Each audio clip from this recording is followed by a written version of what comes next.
Okay.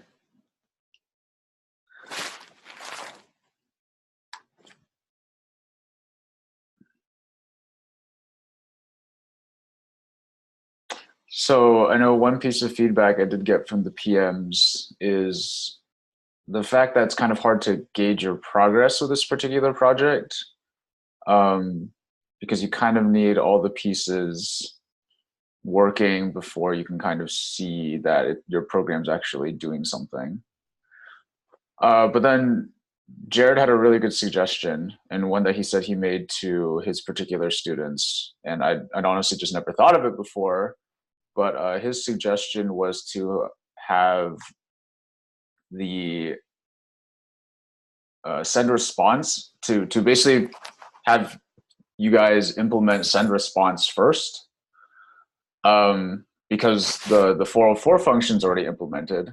So once you've implemented just send response, you can at least see that your server is serving up 404 pages, and at least see that that is doing something. And I thought that was a really good idea. I had, yeah, never occurred to me. Oh, really? Can anyone else hear me? Okay, I see Thomas shaking his head. Yes. Okay. Okay. So someone said that's the way I did it. Okay. But yeah, I think I'll actually just change the README to point students in that direction first, because yeah, it seems like probably just a better way to go about doing it. So hopefully that would help alleviate that a little bit in the future.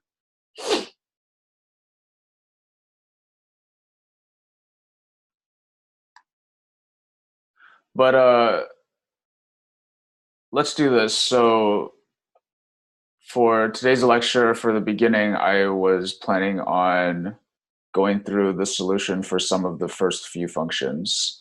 So I was thinking perhaps handle HTTP request and the get D20.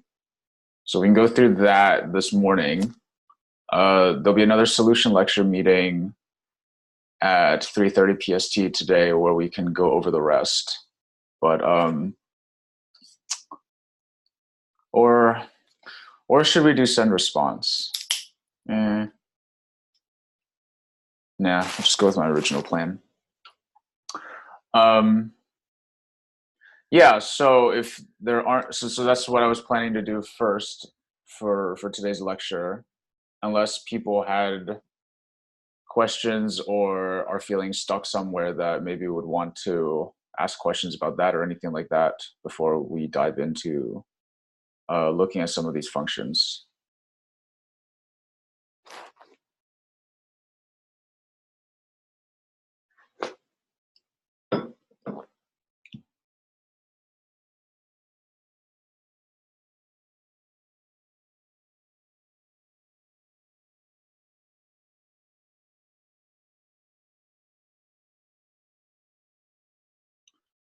Okay, sure.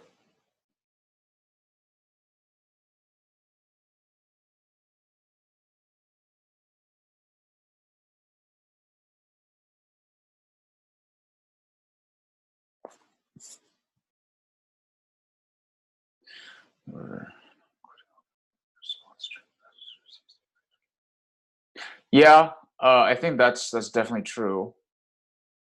I think browsers are pretty robust about handling stuff like that, because I'm sure, you know, I'm sure browsers get or have to handle lots of untrusted data. So yeah, it would make sense that there is a standard format, but what's nice with browsers is that even if you don't adhere to the standard format, again, they're lenient.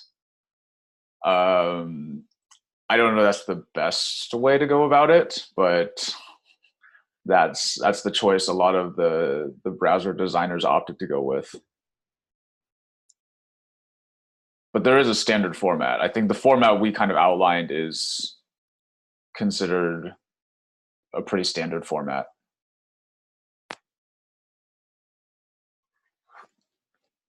But certainly, like, I know with the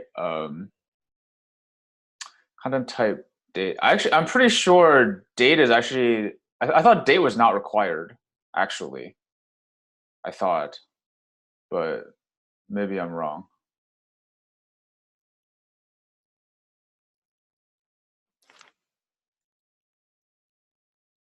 So I'm not entirely clear on that point. It said optional. Okay.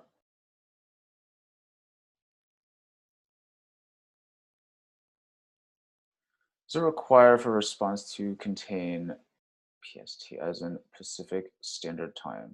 No, I'm pretty sure it's not required. If you just mean like append PST on the end of your timestamp, no, I'm pretty sure it's not required. In fact, I think they'd want to make it. I think there is a preferred time format. I forget what it is. GMT? No, I don't think so. Again, I know date isn't even. I'm pretty sure date isn't even required. I was thinking maybe it's GMT, but I'm also not sure about that. Maybe I'm at UTC. I don't know. Abbreviations this early in the morning. I don't know what they are. Okay. But yeah, again, I'm pretty sure date, strictly speaking, is not actually required. But like your response will still get sent appropriately if you didn't include that. It seemed to work without data or date. Date, okay. Yeah. So again, not strictly speaking required. Though I'm pretty sure it is in the standard format that you should include the date. But again, I give you a lot of leeway there. Okay, let me share my screen and let's start off with going through some of the initial functions. So again, handle HTTP request. This is pretty much the first function that's going to encounter the request that came into the server. Actually, let's actually first look at the main function so we can kind of see the flow of the order in which these functions are kind of utilized. Well, yeah, let's start there. So this is all stuff that's set up for networking, for actually getting the listener socket. There's address information, FD for file descriptor. You see that we initialize a cache here. Again, this is for the second half of this project when we'll be implementing the cache. So that's what that's for. But right now, there is a cache. There's stuff in the cache files. It's just the API for it is not entirely complete yet, which is what you guys will be working on.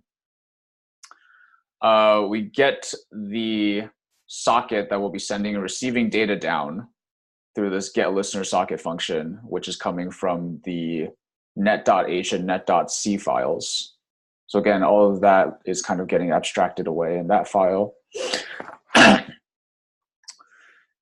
Of course, we want to make sure that we actually successfully got a socket, because if we don't have that, there's not much our server can do. Waiting for connections, infinite loop,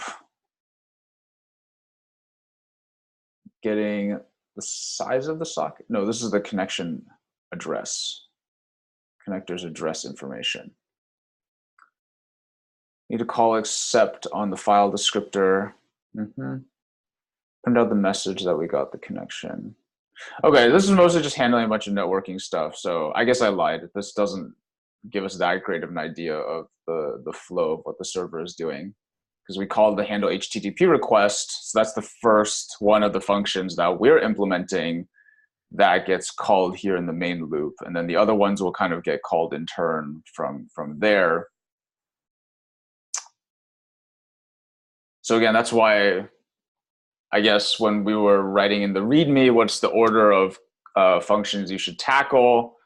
I guess in that sense, it made sense for us to say, hey, you should do handle HTTP request first.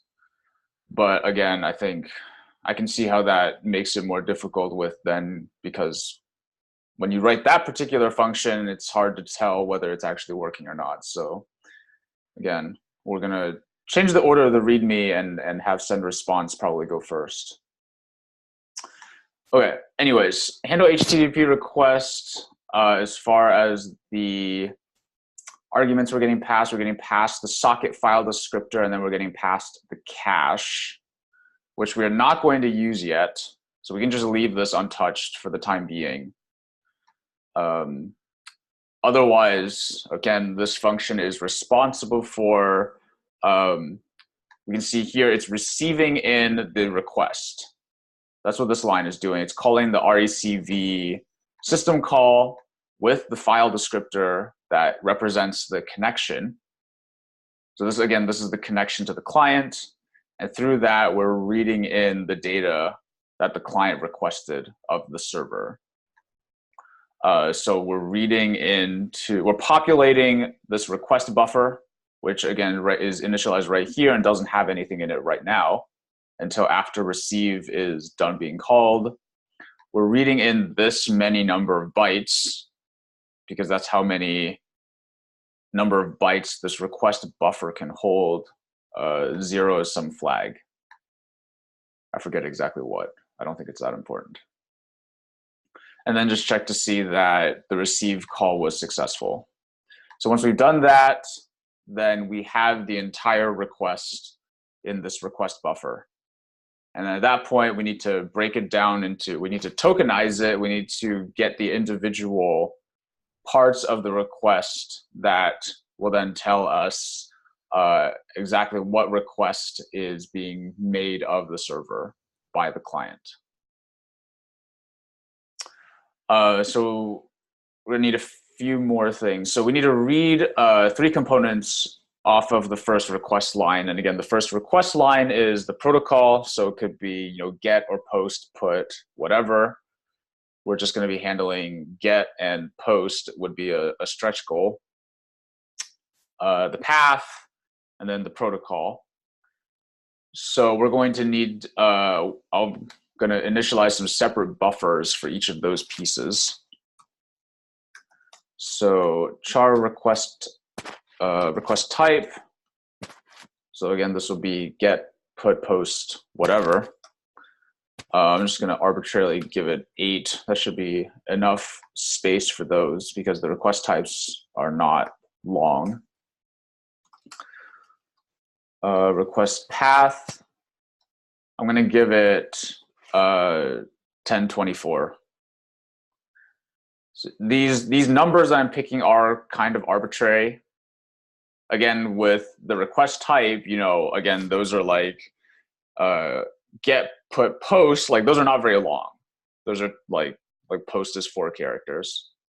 So I'm basically just taking 4. What I'm eyeballing as the maximum length of that possible of any possible string that might come from that, and just doubling it just to be safe. And also typically, I think this is just convention in C, but when you go and initialize some sort of buffer, you typically give it a value that's some power of 2. So 8 is a power of 2, 1024 is a power of 2. So you kind of just like pick the power of 2 that you think will safely hold all the amount of data that you think will go in this buffer. Not a great system, but that's what has persisted. And then request protocol. I'm going to give this 16. Now let's go up to, sure, 16. These aren't very long either. Maybe a little bit longer than the request type, so I'm just going to double that. So yeah, again, kind of arbitrary, but there's not really nothing too special about what's going on with these numbers. Okay, so we have those 3 buffers now, and we want to read the 3 components off of the first request line. So scanf here is going to be helpful, because with that, we can just call scanf. We want to take from the request buffer. Again, the entire request string is in the request buffer. And we want to break it, specifically we want to break the first line into its component pieces. So then to do that, we can specify the format using format specifiers. So the request type, the path, and the protocol are all separated by spaces. So what's nice then is we can just do %s space %s %s. So it will, anywhere it finds a space, it'll just dump everything before that space into the first part. Anything between the first and second spaces, it'll dump into the second one. And then anything after the second space, it'll dump into the last one. And then we'll then say whatever's in the first one is going to be the request type. Whatever's in the second one is going to be the path.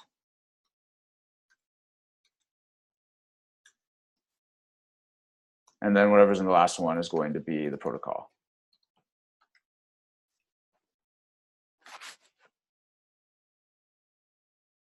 So after we've called scanf, these three buffers will now all be populated with the tokens, the individual tokens. And just as a sanity check, let's just go and printf all the different, well, let me say got request %s %s %s.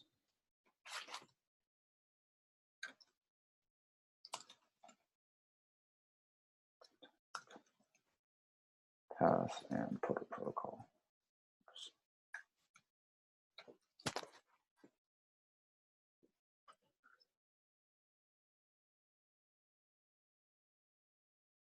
So let's just test that and see if that'll work.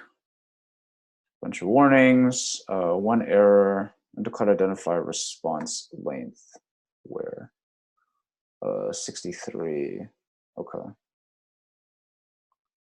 Sure.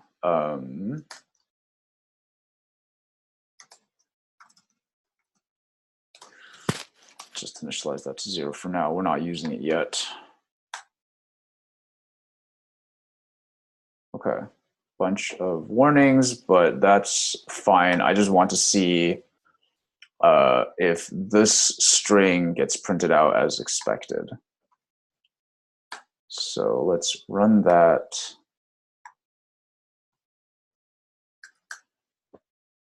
And let's go.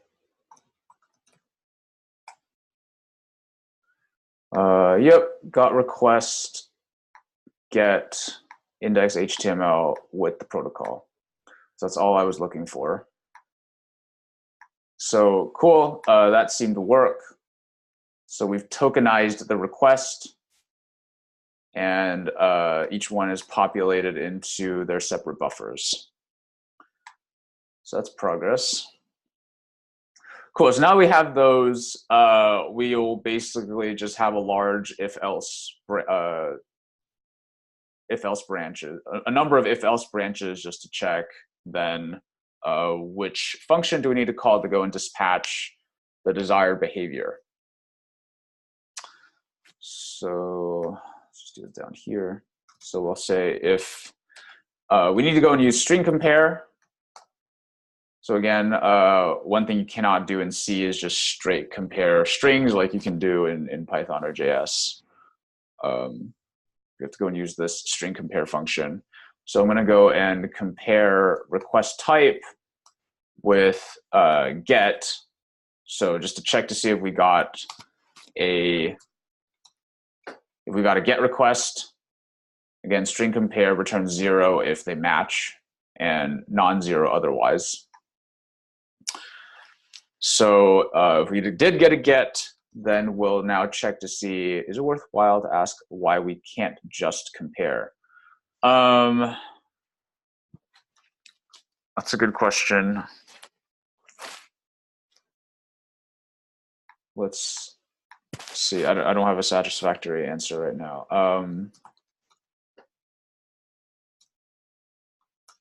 So I'm gonna live Google that. Thank you, Stack Overflow.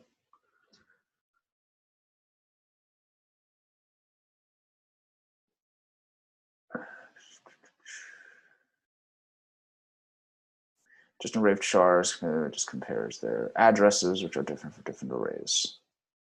Got it. Right, so yeah, again, it comes down to how strings are represented. Strings don't have any special representation in C. They are just arrays of characters, right? Again, unlike in like Python or JS, again, Python and JS build strings on top of the C representation, but then add additional behaviors or functionalities on top of that in order to make strings kind of their own thing, so that the language then knows how to just straight compare them without having to do some things manually. But again, since C doesn't do that, it would literally just compare the addresses of the first characters. So I think what this is saying. Yep, for different arrays. So string compare gets around this because it will go and check every single character in those two char arrays to make sure that they are matching or not. So that's basically what's going on there.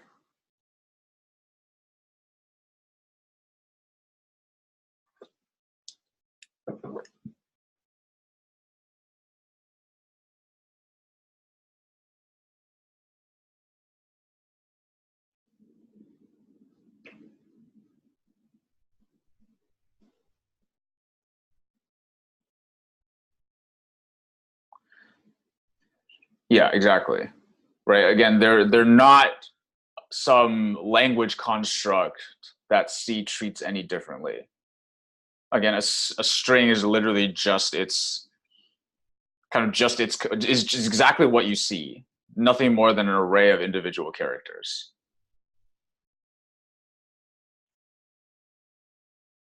With again no kind of special functionality that comes attached to the fact that it is a string in what you kind of think in the modern sense in JS or Python. Yeah. What was I? Cool. So we've compared. We know we've gotten a GET request. Now we can do another string compare on the request path. So we can check to see now if we got a D20, a request for the D20 endpoint.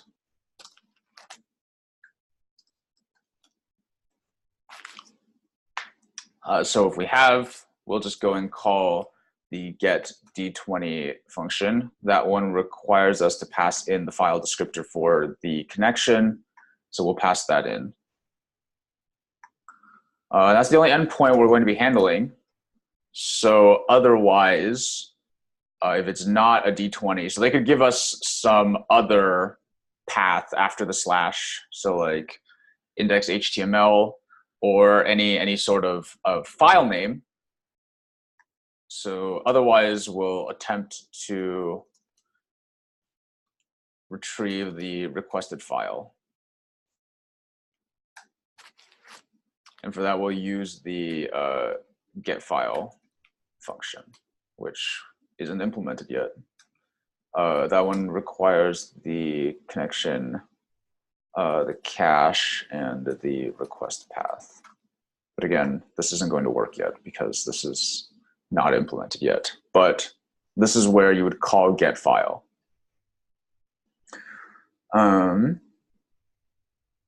Request type get, and just to be thorough, here we would also do the string compare request type for post.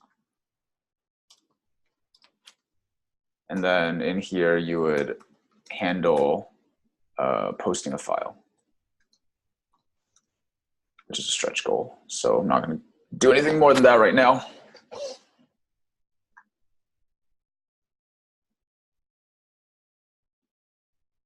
And that's really about it.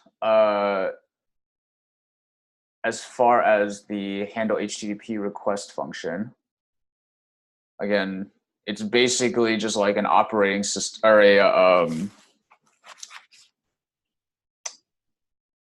those old time like operator switchboards, right? That you see in like old movies or documentaries, with all the women sitting along banks and connecting people's calls, right? So they would like plug in certain wires to connect your call and route it to the right place back in however many years ago. Line set 179 request. Yes, thank you. Eagle eyes. But yeah, again, this function is just kind of serving as like an operator switchboard, right? The request comes in, it just needs to figure out where that request needs to be headed, or where that request basically kind of needs to go to get dispatched, or it just figures out what to dispatch in response to that request. In this case, it's not actually sending the request on. It just breaks it down, figures out what needs to happen next in response to that, and then calls the appropriate function to actually handle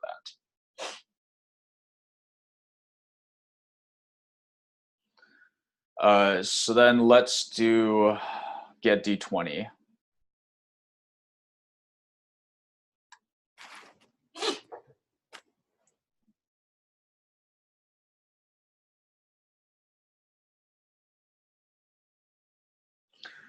Cool. So this one, I think relatively straightforward.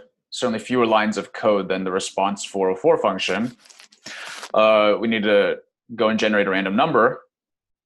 And the way we do that in C is by using the rand function. But the first thing we need to do before we can use that is we need to seed the random number generator. So what you'll always see when you want to generate random numbers in C is first you need to call this srand function, which I think S stands for seed. So basically, this is the method that seeds the random number generator. And what that means is you need to feed it some entropy. You need to feed it some random data, right? Because what's really funny is that, like we use computers a lot to generate random data. Why wouldn't that be built into the function?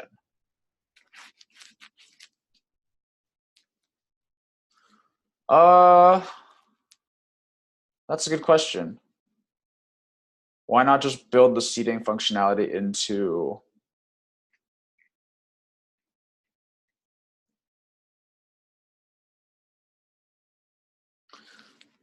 Well, so what I do know is that if you say, for example, want to repeatedly use more flexibility. Yeah, I could see that.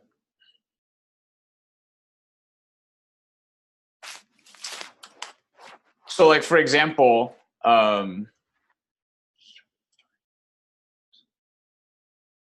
no, it's actually the opposite. If you don't seed the random number generator, you don't get very random data. Like if you don't call srand and you just start rolling, just calling rand, you'll see that the data that you get back does exhibit patterns.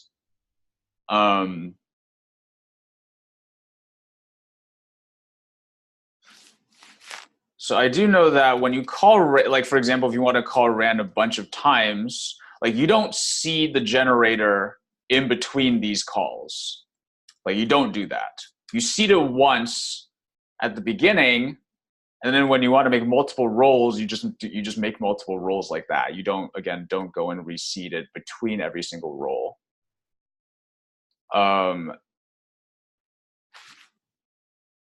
perhaps that's because when you make a bunch of rolls like this, you want these to all fall within the same distribution. But that's my hunch.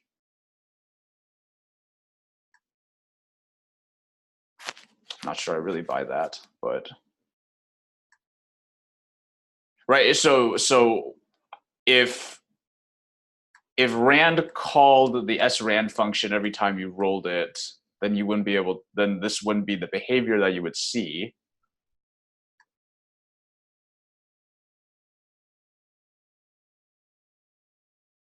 But again, I'm not really sure.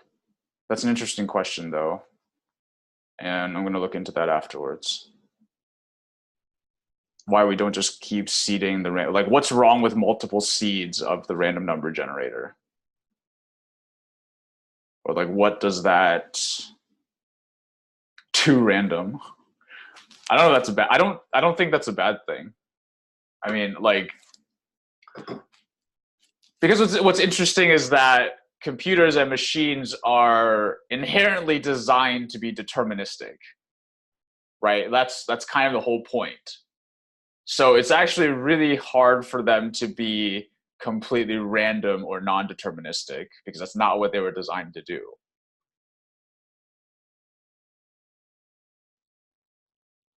I think we ran, or just ran. I think the first was on the same random value every time we run. The second one would output a different random.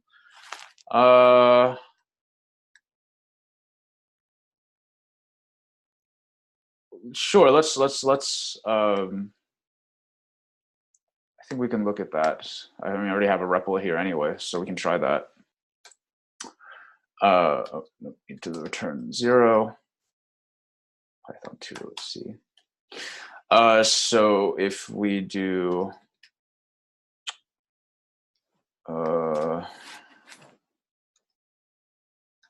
This is not going to be great. So typically what we could seed the random number generator with is, well, at least what I was going to put in is the PID of the current process. I'm not sure if Replit will be able to do that, but we'll see. As well as the current time. I think that's what I had. Yeah, that's what I had. So then,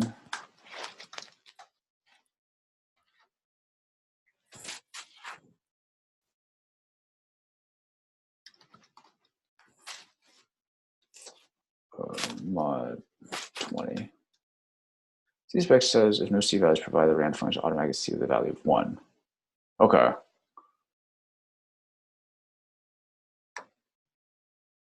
Nope. Implicit declaration. Nope. I did not mean scanf. You still ran. He gave me an 18. Forget what I need to include. Is it standard lib? It's probably standard lib.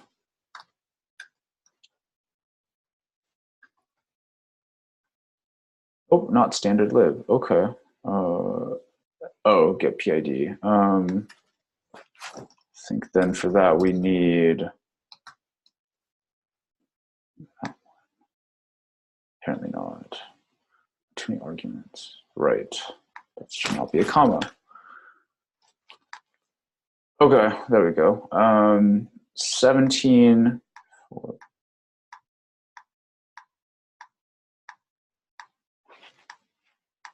Well, it seems to be doing a pretty good job right now, from what I can tell. Okay, so what happens when we get rid of srand?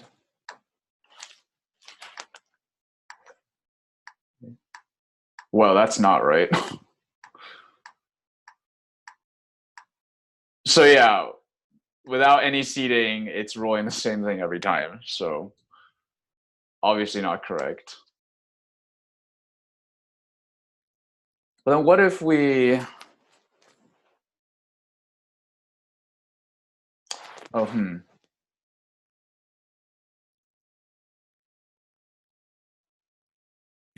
Also, I just realized that when we do it this way, because I just keep running this code over and over again, it is seeding it before every run. What if we, so what if we did this instead?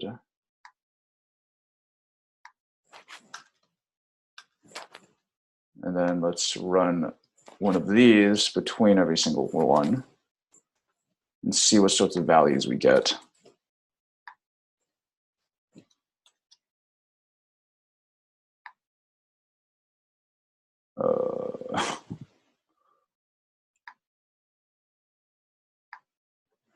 Well, that's interesting.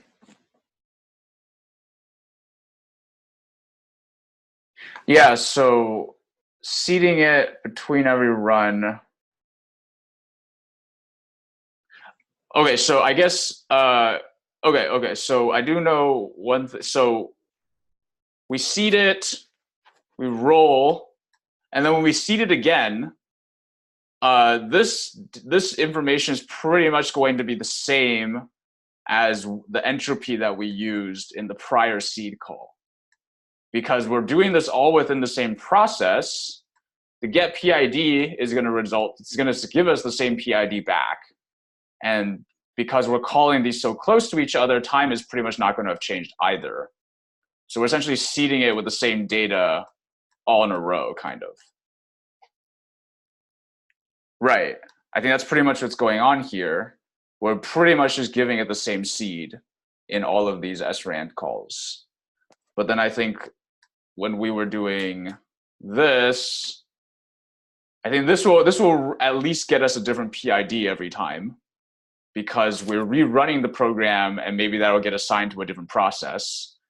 And the time is at least going to have changed a little bit because me pressing the button is a lot slower.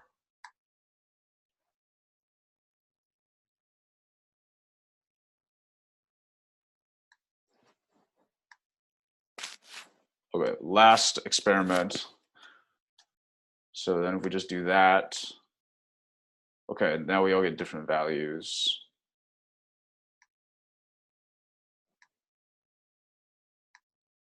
At least seems like it's a lot more random. Interesting. But yeah, so we definitely don't want to seed it before every roll, at least not with the same data. So that's why in this case, we only call the seed once at the beginning and then perform our subsequent rolls. Okay. So get PID plus time null. And I'll agree, you know, this isn't even like a great amount of entropy. It just kind of isn't.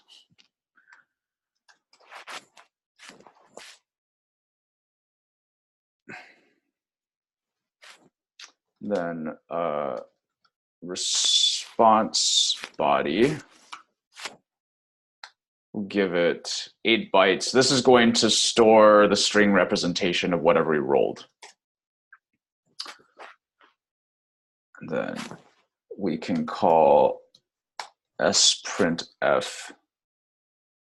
We want to inject into the response body an integer, and that integer will just be our call to rand mod 20, and then I'm going to go and give it a +1. Just +1 because when we do just rand mod 20 on its own, this will give us 0 through 19. Yeah, because if we get some number that's divisible by 20, then that will give us a remainder of 0. So instead of 0 through 19, we want 1 through 20. So I'm just going to go and add a 1 at the end.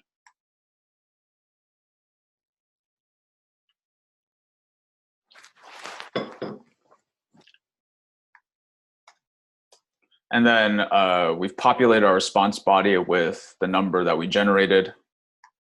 And then we'll just call send response HTTP 1.1 200 OK. We'll send it as plain text with the response body as the body, and we'll do string length of the response body as the number of bytes we're sending along. And that's pretty much all we need for get D20.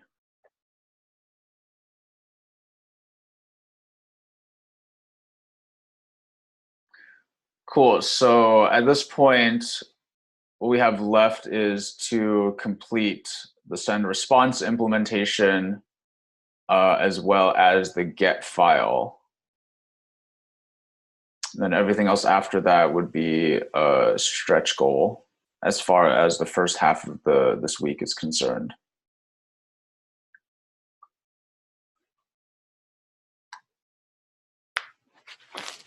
So we'll cover the rest today in the solution lecture at 3:30.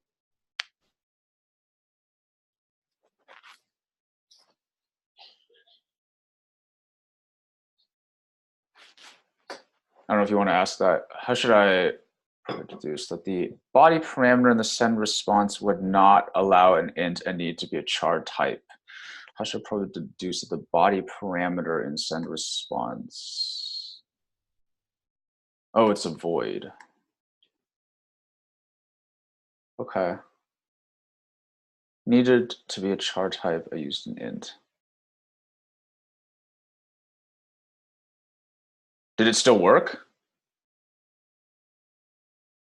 I feel like it should still work. No? Okay. Interesting.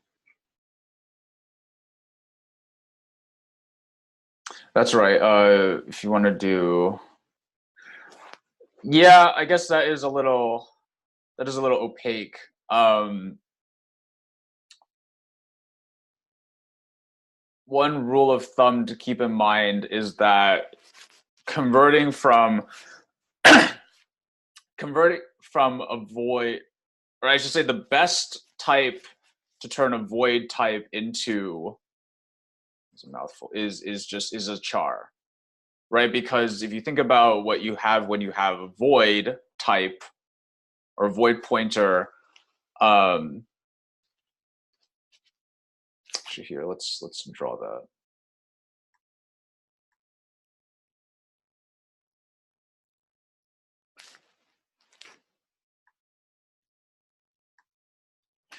So with a void type, it's basically just because it doesn't make any assumptions about what type it is. You know, it is looking at it keeps track of each individual byte, right? And it makes no assumptions about what any of these bytes, what any sort of like larger type these bytes might basically conglomerate into, if that makes sense, right? So with an integer is I think represented as like 4 bytes.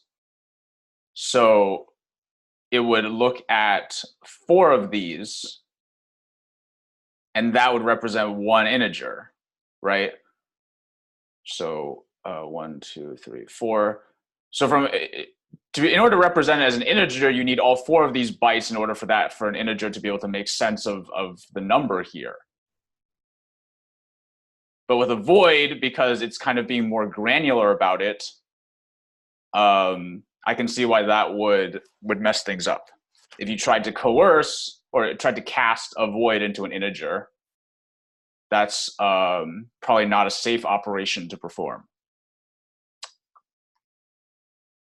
With a char, though, because each individual character is also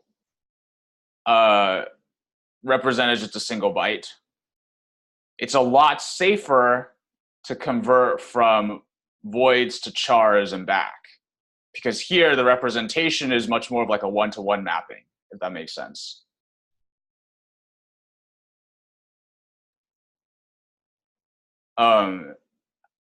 I know it's not like particularly obvious. That is kind of just like a rule of thumb that you kind of pick up to know that, you know, oh, I see a void pointer here. I want to turn this into a concrete type. Best thing to do it to best candidate for that is as a bunch of characters. To void pointer, reach for a char for, yeah, generally the rule of thumb. Once you have a char, there are more concrete methods or ways to actually convert the char to some other type like an integer.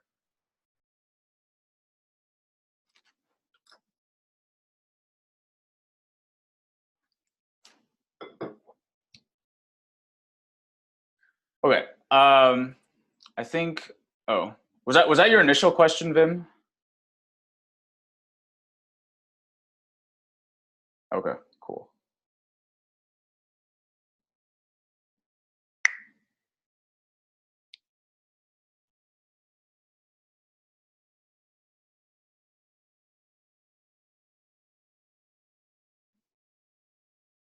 Out of that question, is there a way we can make sprintf flexible? What do you mean by flexible?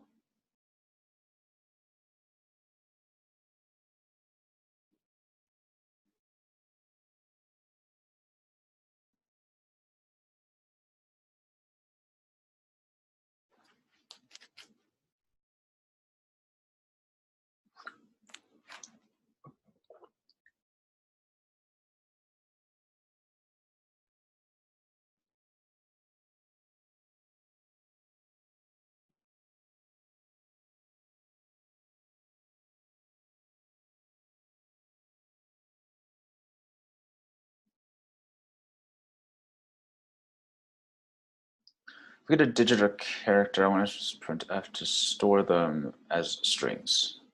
Okay. So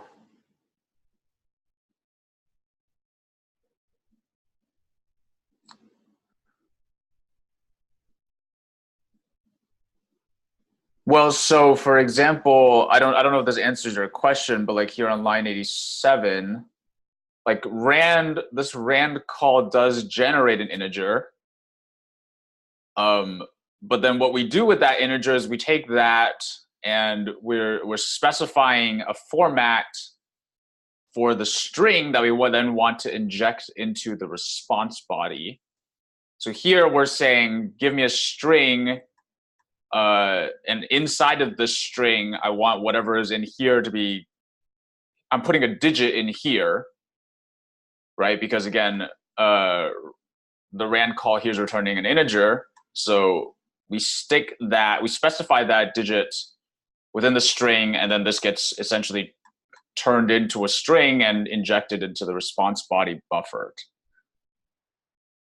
So it kind of is turning whatever we got from rand into a string in a more roundabout way than, say, if you just cast it.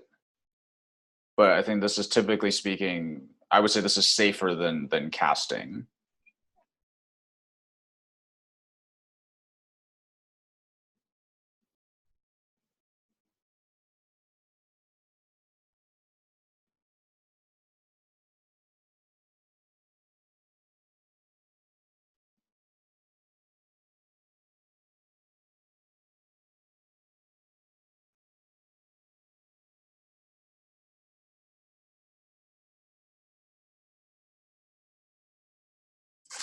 In response length is printf response.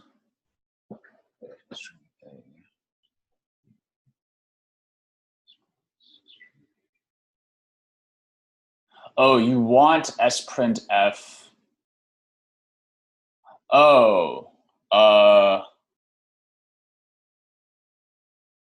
mean, I don't see how you would get that to work, because just looking at what, like, sprintf is always just going to return an integer as per its function signature.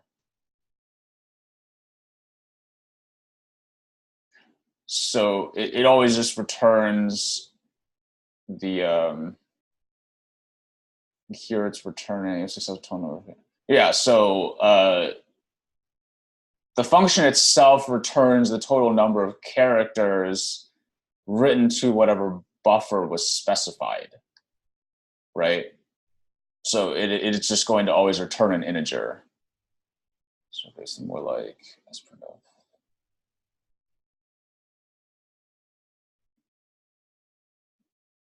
Well, you can do this. These two lines that you specified will work, assuming that whatever is in string A is an integer, and whatever. Well, oh no, never mind.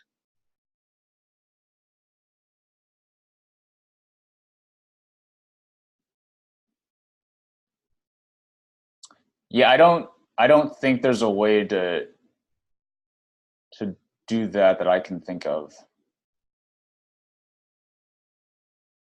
Uh,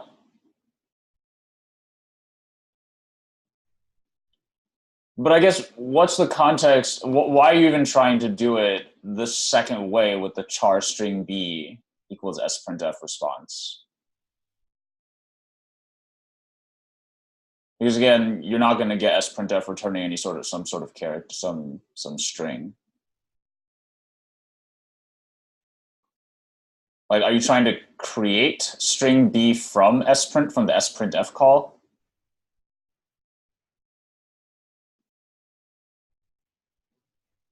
Wrong example. Okay.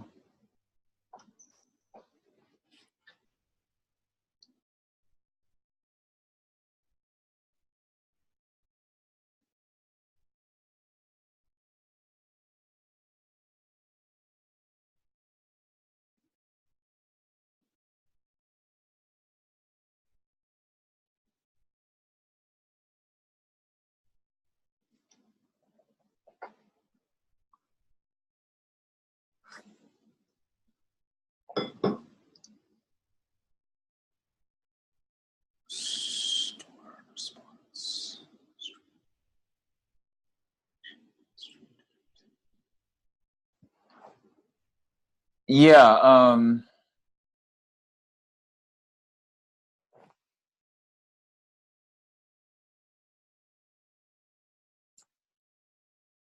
Okay. I think I get what you're saying.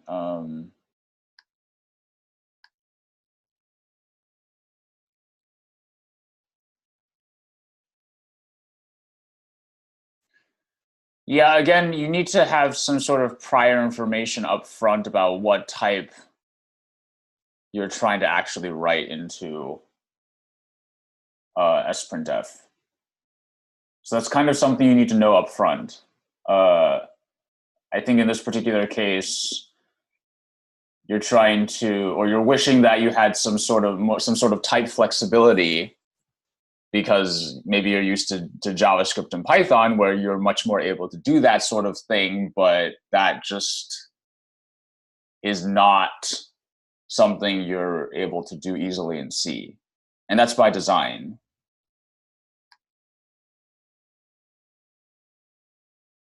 With the whole type system and stuff. Like that's the point, right? Like, yes, there's a lot less flexibility, but it also turns out that with less flexibility, there is more that the compiler, there's more stuff the compiler can check for you and make sure that if you're doing something wrong, it's a lot easier for the compiler to check. Whereas if you get some sort of type wrong in JavaScript, for example, you're not going to find out until you're actually running the code, and only then you see that some kind of runtime error popped up, and JavaScript's not going to be helpful about where that's even coming from because it can't figure it out because there's no type system. So yeah, it's a trade-off. You certainly need to. It's certainly like a slightly different way of thinking about how to program. But depending on what sort of what you value more, that can inform what sort of language suits you better. Cool. So let's take a break for 5 minutes, and then when we come back, I actually want to go through a few string manipulation exercises that I have in mind, just because I feel like that's something that would be useful for you guys to get a bit more practice in.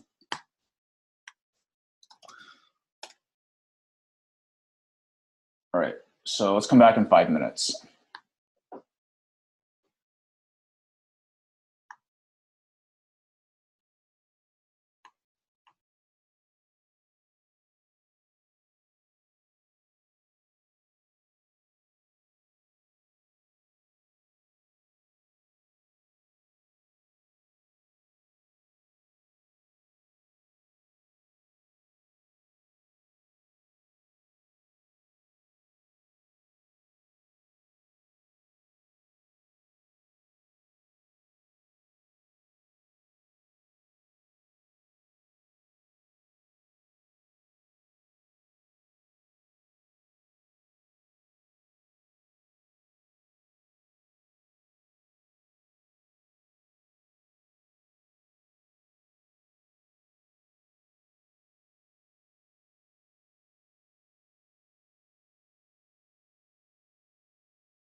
All right.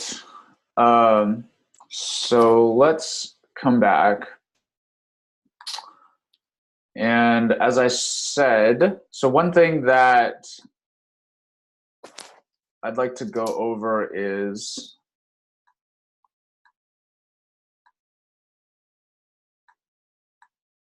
okay. So one thing I would like to go over is basically with what we did at the beginning of lecture today when we were working on the handle HTTP request function, right? What we did is we took a complete string and we broke it down into its smaller component pieces, right? I'd like to talk a bit about how we kind of do the reverse. So how do we, well,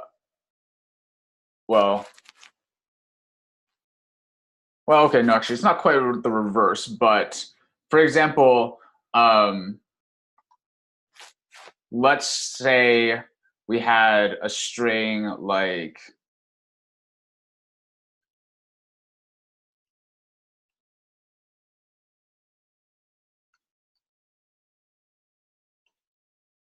let's give it a random fake path. So for example, if we are given a string like this and we're working in a C context, how do we tokenize something more like this? Because it turns out scanf actually isn't smart enough to be able to kind of break this up for you.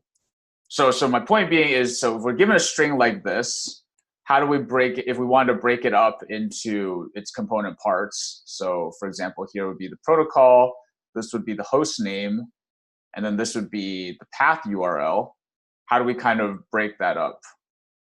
And as to, I guess, why we're doing this, it's, you know, maybe this will show up in a future sprint challenge. Hint, hint, wink, wink. But anyways, so let's try. Let's see what happens when we actually use scanf, as we kind of did earlier, to try to tokenize a string like this. String.split. But split's not in C, right? No, that's not a thing. No, there's no way.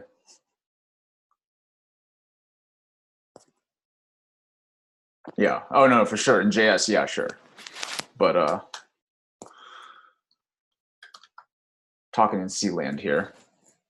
Right. So if we tried doing, so let me just, so URL equals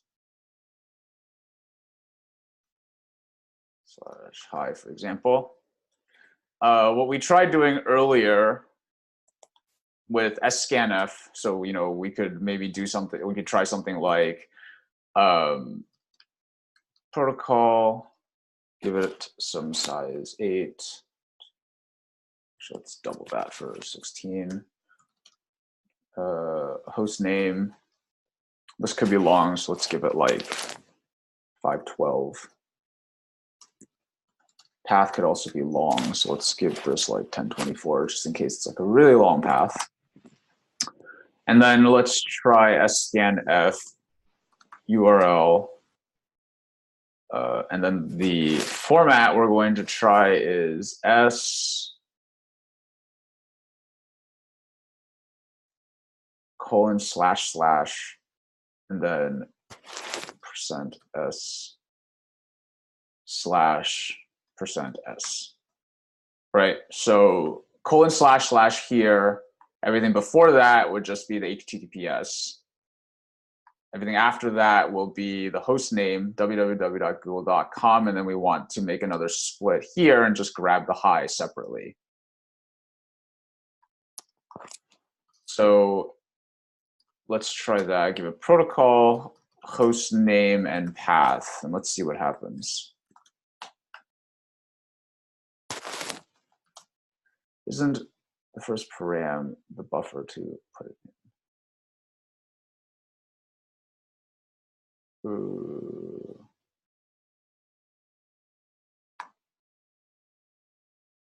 No, sorry, you're thinking of sprintf. With scanf, this is the buffer that contains the whole thing, the whole one that we want to split up. Yeah. So yeah, we're trying to split up this entire URL into these smaller component pieces. So protocol.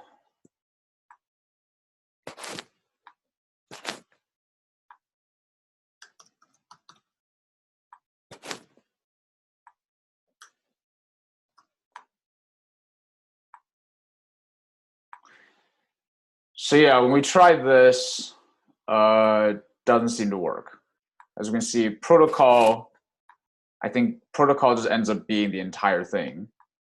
Yeah, so we print out protocol, that's still the entire thing. It doesn't get split up.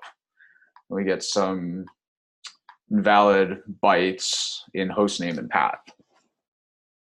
So scanf doesn't work for this particular scenario. So in this case, if we want to break this URL into smaller component parts, we need to come up with a different way to do this. String talk to the rescue. Yeah, okay, string talk can work.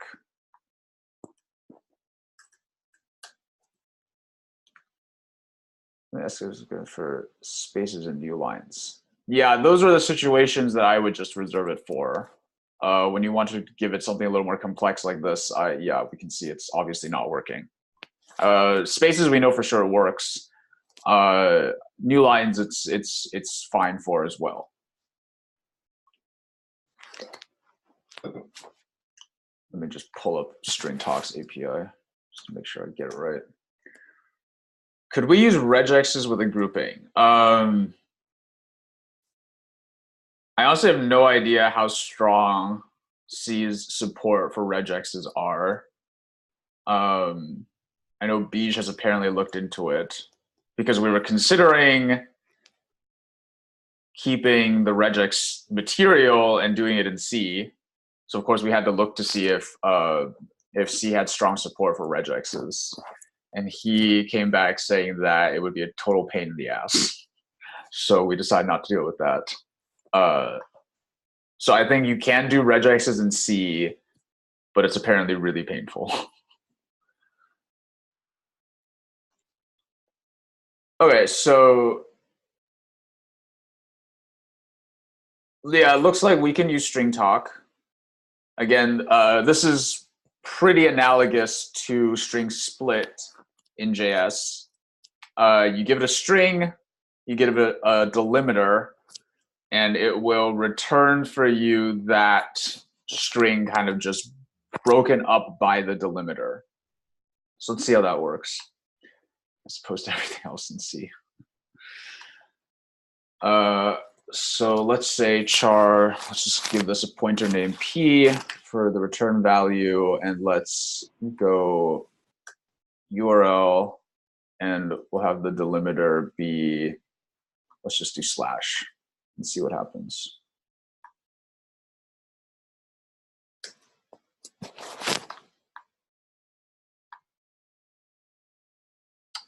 Right, so we don't need that anymore. We need the string header.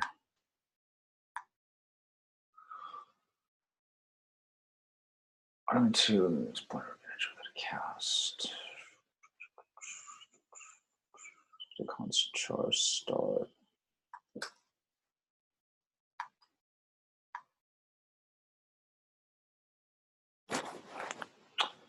Apparently not.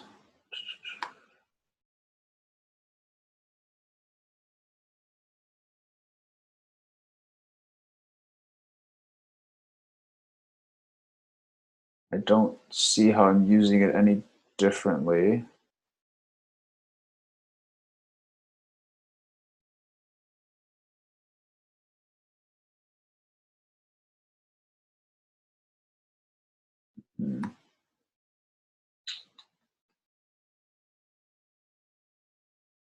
Do I need to No.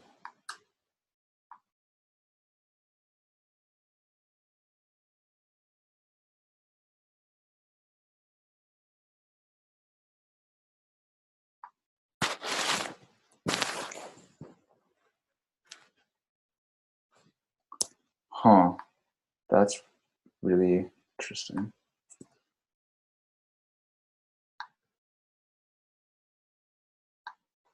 It's coming from. Okay, no, so it is coming from string talk. Well, that's what I just did, right? So I had single character slash single character, and it doesn't like that.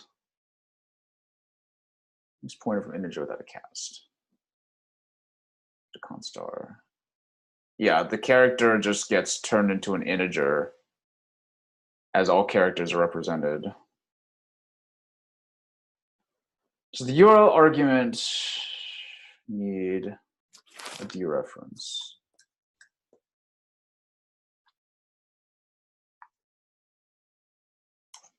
No, apparently not.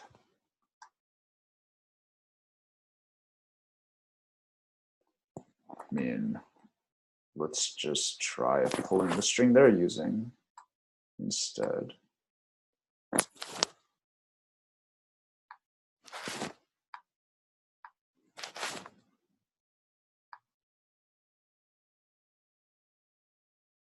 Something to do with how we're using it. Okay. So they do initialize them as just buffers. Oh, const char. Okay, sure. But doing it as a buffer shouldn't matter.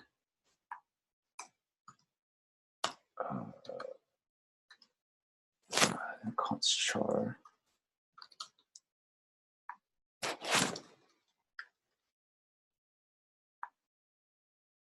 Const char is to use that.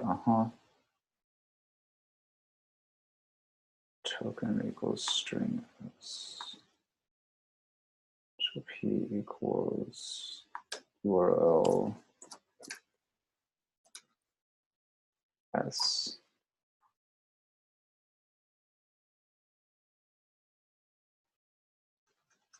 Okay.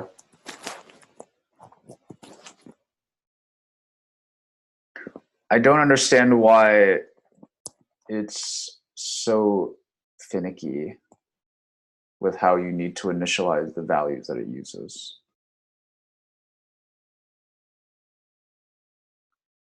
I don't think I like string talk very much.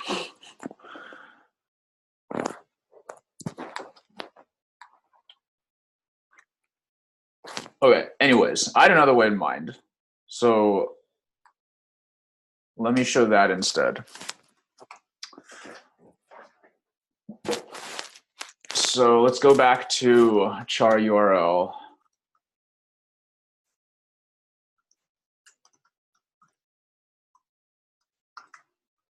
That.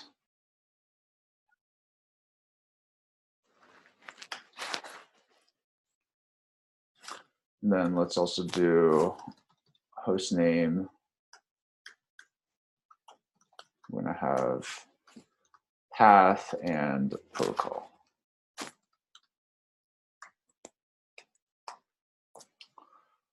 And what I'm going to do here is duplicate URL.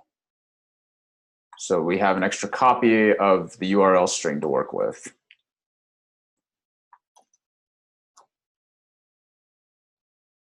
And actually, I want to draw this out first, so you guys have a visual of how of this other way that I'm going to kind of walk through. So it's clear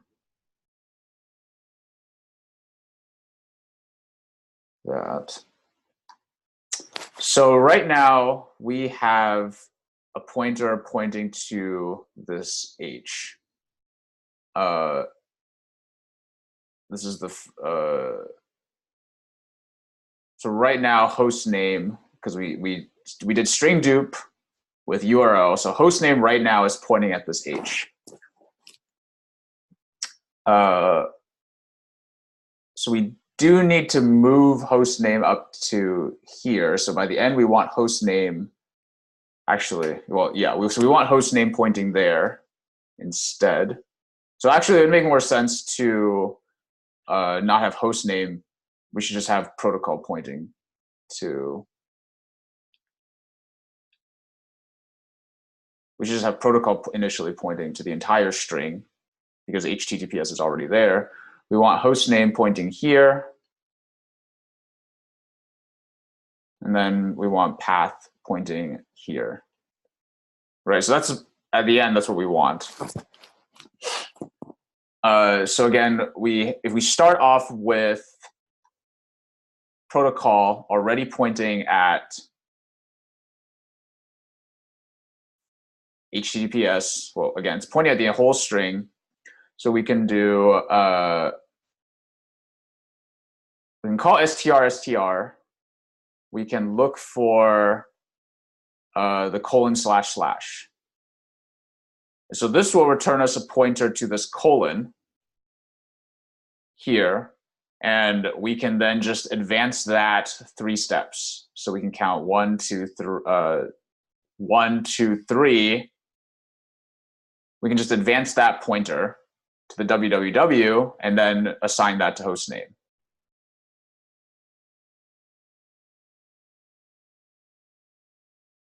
Right?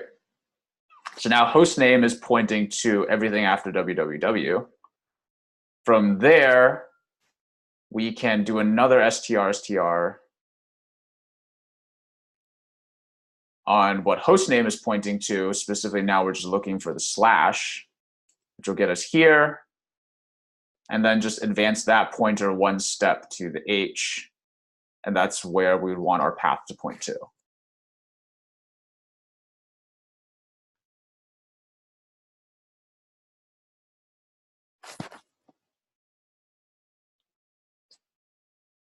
Although I think what we'll also want to do is we'll also want to replace these with null terminators, right? Because right now, if we just keep it the same way that we have right now, because we didn't terminate anything after the HTTPS, protocol is actually still pointing to the entire string. Hostname is just pointing to this subset of the string, and then path is pointing to the smallest subset. So what we'll also want to do is, for example, we don't really need the slash, and we don't really need the colon // We can replace those with null terminators, so that now protocol is just pointing to HTTPS, hostname is just pointing to www.google.com, and path is just pointing to hi. So those are kind of the steps that we're going to do. So let's just see how we actually write that in C. Yes, it's pretty manual, but I think it certainly beats string talk. Does hi already have? Yeah, right. Hi at the end, because this is the end of the entire string that we initialized. Yes, it will have null terminator at the end here. Yep. So that's how we're going to go about doing it. Yeah, so let's change this instead to protocol. So that protocol initially is already pointing to the entire string. So they'll just make it a little bit easier. And then we're going to have host name be set to str of protocol, looking for the : //.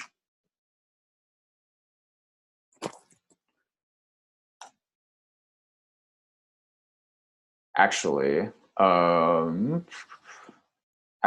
because we're going to want to, I'm actually going to store it in a temp first. So I'm not going to assign it to hostname quite yet. So right now, temp is pointing to the first colon of this : // pattern. right? It's pointing, I messed up the drawing. So it's pointing here. So we have a temp pointer pointing to the colon slash slash.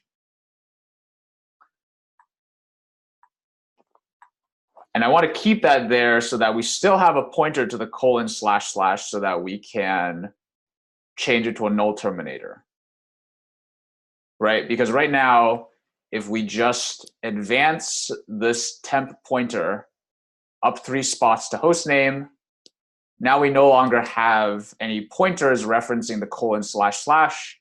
So we'll have to do another str call in order to get that again so that we can just replace it with a null terminator,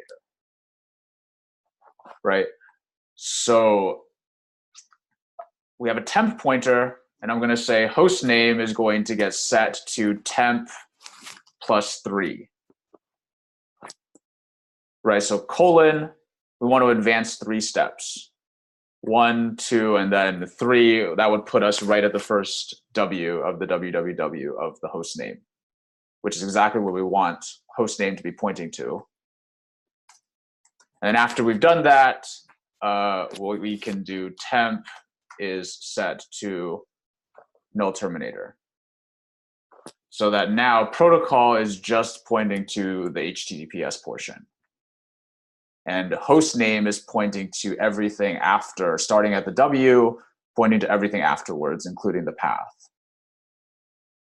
And then we'll pretty much just repeat this same process, right? So now we can say, we don't need to reinitialize temp. We'll just say temp is going to be str, pass in host name, and now we just look for this 1 slash.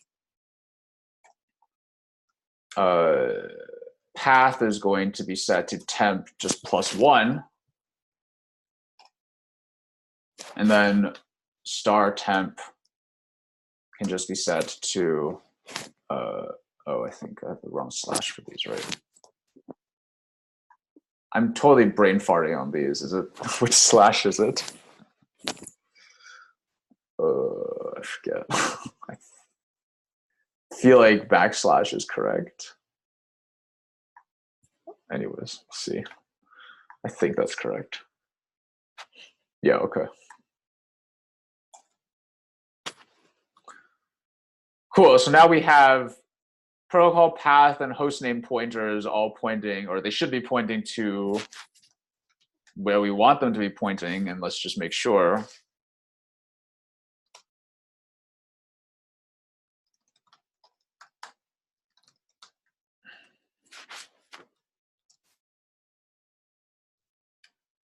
Hostname.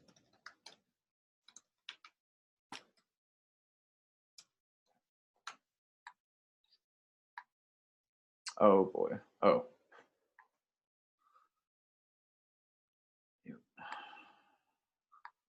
Cool.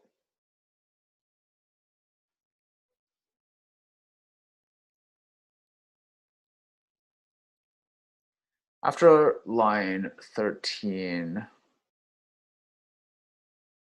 why do we have HTTPS? Well, I mean, yeah, strictly speaking, those 2 slashes are still there, right? So yes, if you want to be pedantic about it, let me clear this and draw it over again. No, I think you're right. If you want to be pedantic about it, we have HTTPS. We overwrote the colon. So this is a backslash 0. These 2 slashes are still there.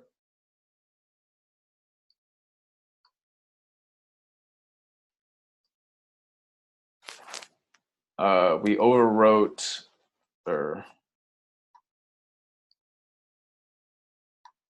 we overrode this slash with another null terminator, and then hi, right? So we have a pointer here, here, and here.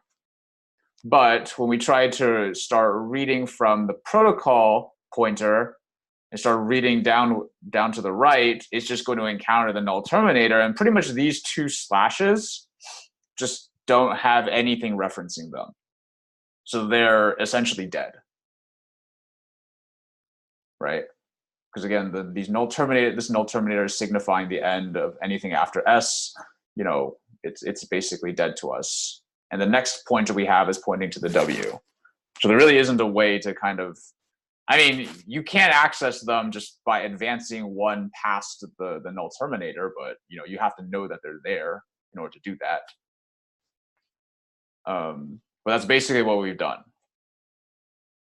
Right, and then when we start reading host name, it's just going to encounter this null terminator and just won't advance past that to get to the H. But that being said, this is basically how the string is laid out in memory after we're done with it.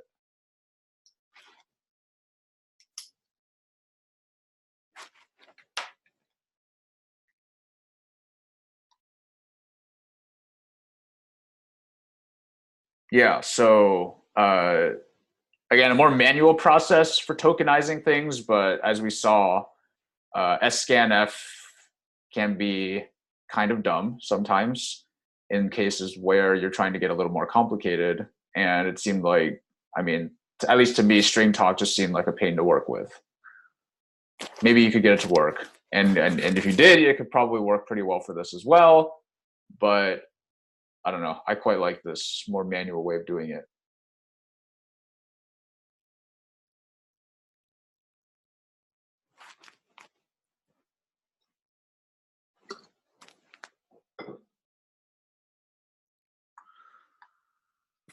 Let me just paste this snip into Slack so I don't have to go and save this replit.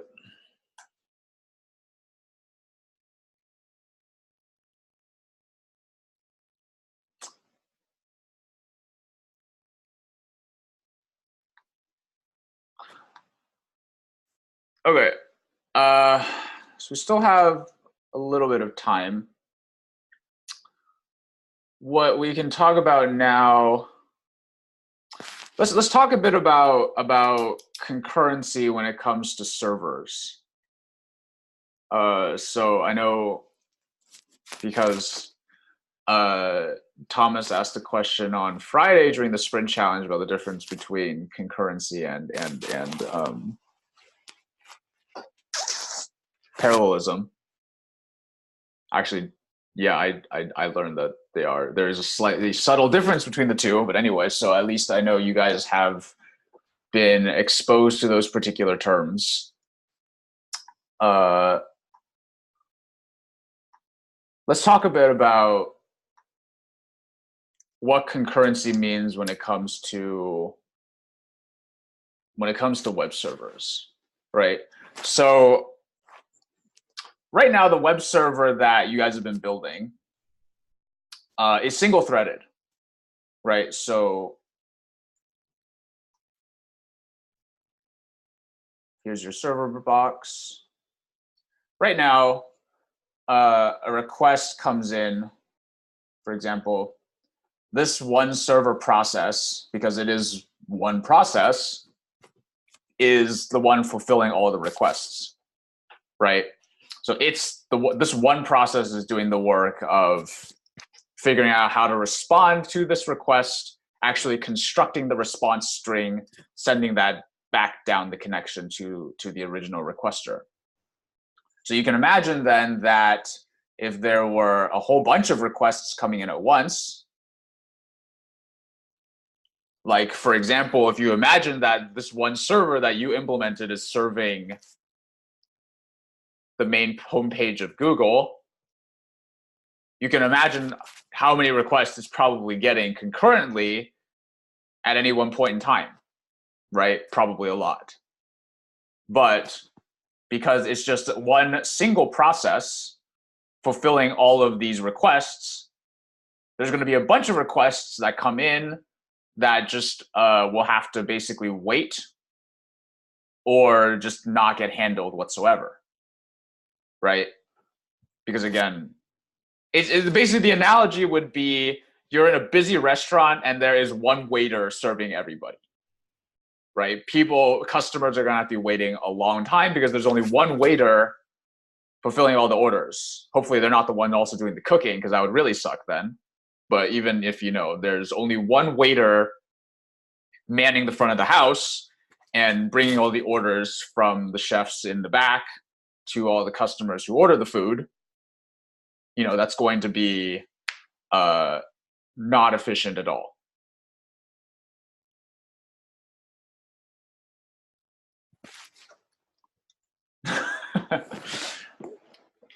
So yeah, how do web servers handle this very common problem? And there's a number of ways to solve that. There's a number of ways to essentially make servers concurrent or run in a parallel fashion. I would say one of the easier, more straightforward ways of doing it is that whenever a request comes in, so there's going to be one server process that's actually responsible for receiving these requests. And once it receives a request, all this what server here could do is just fork off another server process, right? So let me redraw this a bit. So these requests that come in, we could just have this main server process essentially just pass it through, call fork, which will spin off another clone of the server process.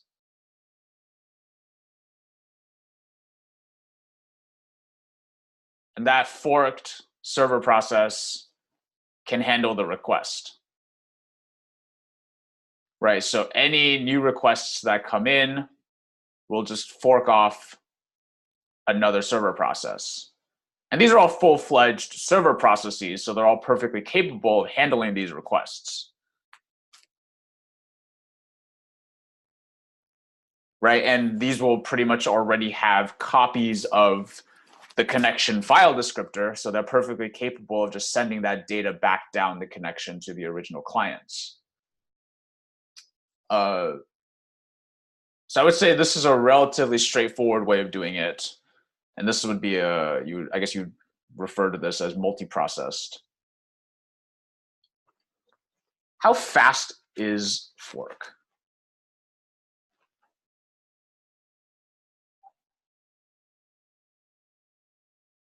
I mean, just thinking it from like a runtime perspective, like forking at the very least, you need to go and copy all the all the code from the initial server. That all needs to get copied over to the new process. So you could think of that as a linear process in that sense. There's more to it than that too.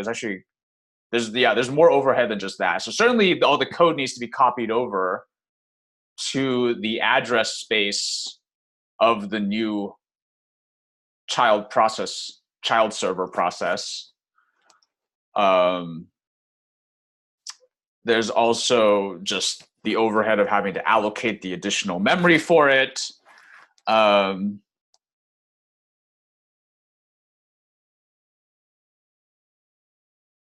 yeah, I think you bring up a good point in that forking processes every time, while it's still going to be, I think, more efficient than just having the one initial server process handling all the requests. I think you could do better than just forking off lots of new processes. Another additional problem with this is because we're forking off full-on clones of the initial process. I think this is also probably more memory intensive because you need separate address spaces for each of these, any new server process you spin off. So it's also probably quite memory intensive, especially if you don't put any sort of limit on how many processes can be forked at any one time. So like, for example, if you got like 1 million requests at once, I guess maybe someone's trying to DDoS you at that point. But then, you fork off 1 million of these server processes, and that's probably enough to run you out of memory resources.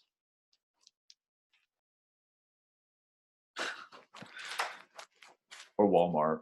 or whatever, those sites. But yeah, that's a good example, right?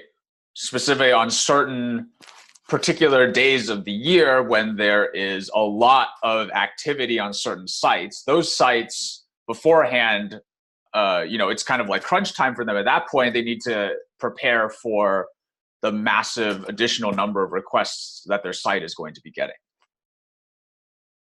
So they need to make it extremely scalable and performant.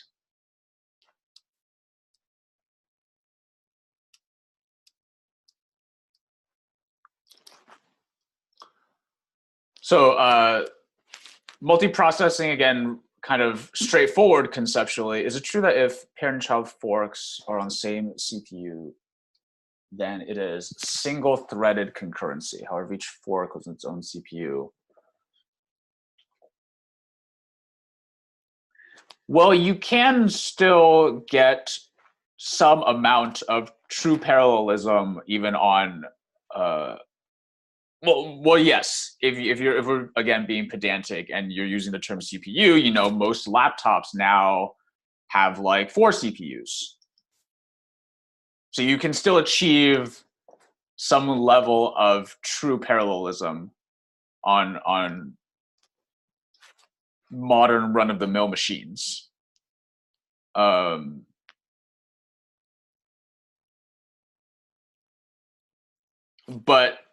still, even if it was just a single CPU, even if it was just a single CPU and you spun off multiple processes, again, that wouldn't be true parallelism, but I think that would still be more efficient than if there was only one single server process handling all of the requests. Because the CPU would still be context switching between multiple server processes, and those would all still be making progress towards fulfilling the requests that they're trying to fulfill, instead of being bottlenecked by the fact that there is only one server process, if that makes sense.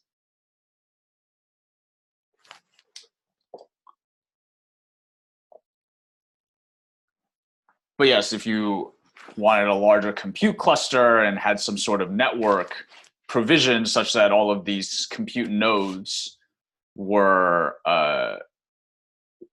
connected and you achieved parallelism that way, yes, you would have much more parallel bandwidth.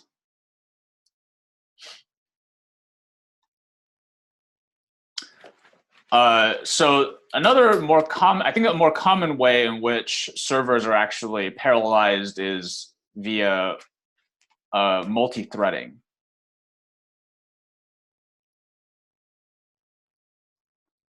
This is kind of similar to multi-processing in some ways, but in other ways also distinct, right? So with spinning off full-on processes, each of those processes requires its own isolated address space, right? So as we just said, that's a bit memory intensive.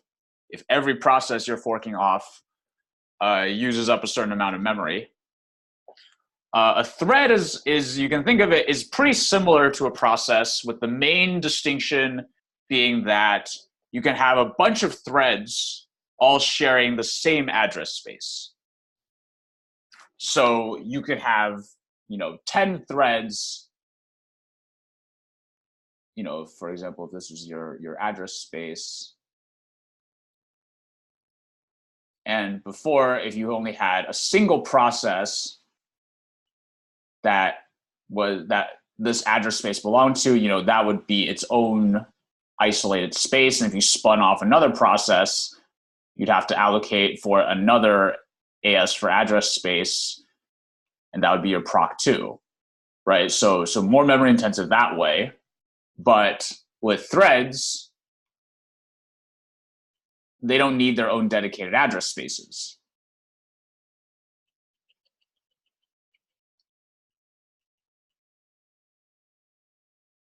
So with threads, a bunch of them read and write into this same spot in memory, the same address space. although they are, in terms of processing capability, they can all do as much work as a normal process. It's just they're basically a bunch of processes that all share an address space. So they're less memory intensive, and they can, if you program it correctly. So there is the fact that they all write to the same address space can be a drawback as well, because you don't want threads then to basically step on any other thread's toes and maybe overwrite some data that some other thread, wrote to the address space, for example. But multi-threading is a bit more efficient. So, for example, if we were to apply multi-threading to the server, typically the way that would work is you'd have a pool of threads. So they're typically called like a thread pool. You think of it as like a parking lot for threads that are just kind of sitting around waiting for work to be given to them. Or you call them workers or whatever. So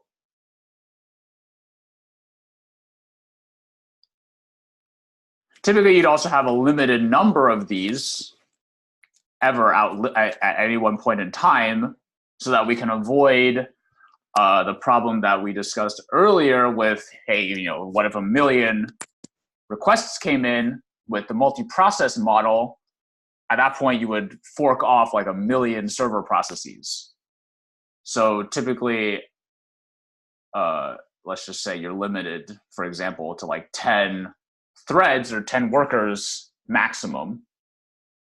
So you're not going to overshoot that, but that at the same time does limit the number of requests you can be fulfilling at any one point in time. Of course, you can go and increase this number if you need more threads, but I guess point being is that it's nice to just have a cap on how many of these outstanding you can have at any one point in time. So now when a request comes in, the server hands this request off to one of the worker threads, and that will now do the work and send the response back. So this is a very common kind of pattern for performing or for parallelizing servers. Again, I think it's way more common to opt for multi-threading than it is to opt for multi-processing, even though I would say multi-threading is more work to actually implement. But it's the same kind of idea in that you maintain one process that basically is the gatekeeper, so to speak, where all of the requests initially have to be funneled through.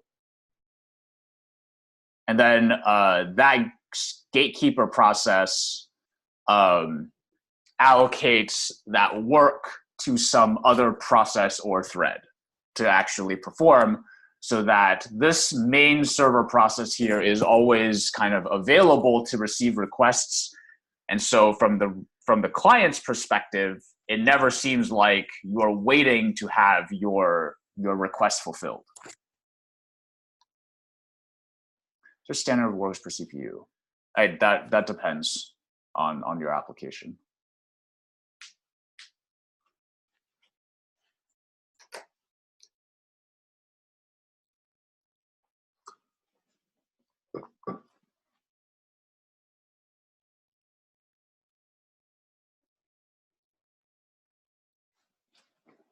And so these ideas that we've been talking about with multi-processing and multi-threading is absolutely by no means just applicable to web servers. These are very common kind of concurrency models. So anytime you would seek to apply some level of concurrency, these are models that you could reach for. But that being said, there's a lot of additional things you'd have to then think about and kind of watch out for if you were to attempt to make your web server concurrent. So if we're talking about the actual project here, because there is a stretch goal to make it concurrent, even though I don't think anybody ever gets there, because it is the last one and it's also like the most difficult. So again, I don't think anyone's ever got there, but we can talk a bit about what new hurdles concurrency actually introduces.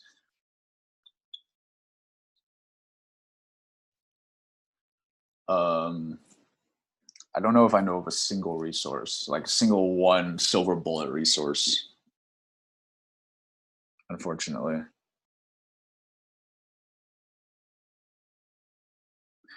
Not that I know of, because it is kind of such a really, really broad topic.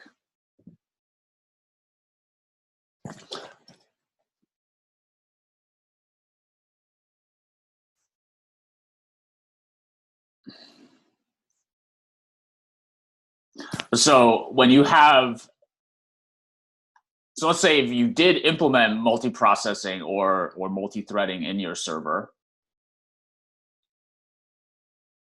right? We need to also think about how that affects the other systems that our server works with. So let's imagine we also had the cache going. And we also had post, if we had post, if our server is able to post to a file, right? So we also had a file that, where all of our data is written to by the server whenever a post request is made, right? If this server is now parallel, that means it's very possible that multiple threads or processes might be trying to write to the cache or to the file at any one point in time. And this becomes something then that you need to coordinate. You need to basically coordinate the fact that, well, we don't want multiple processes or threads accessing the cache or this file at any one time. Because if they're allowed to do that, then you run the real risk of what's called data races, or threads basically stepping on each other's toes and overwriting data that some other thread wrote to that one source.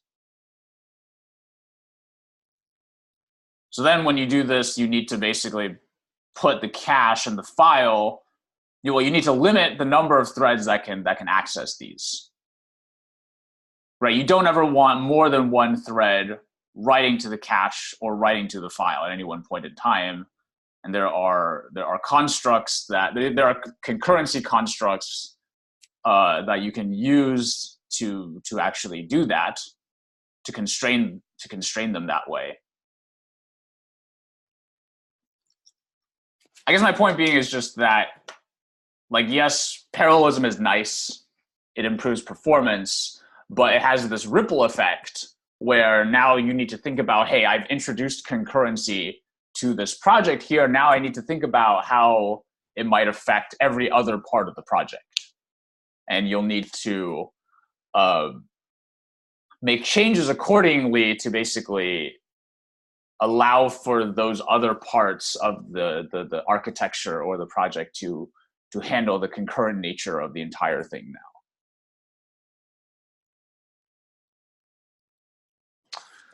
Anyways, unfortunately, we don't have time to go much more into concurrency. It's a large topic. It's one I find very interesting, but not something we have time to teach in the curriculum. We certainly thought about it, but it's a complex topic for sure. All right, so let me let you guys go. You can continue working on the server.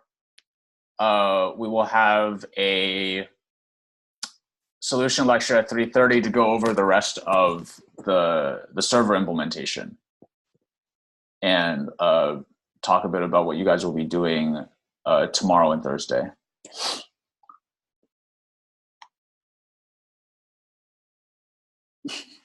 Yeah, again, the concurrency stuff that I was talking about, it's certainly interesting. I don't know if I wouldn't worry too much about actually being familiar with this stuff. I mostly was just talking about it because I find it interesting. It certainly is like applicable in a longer term sense, but if you feel like your brain is overloading already, I wouldn't worry about it. All right, cool. I'll talk to you guys later. Have a good one.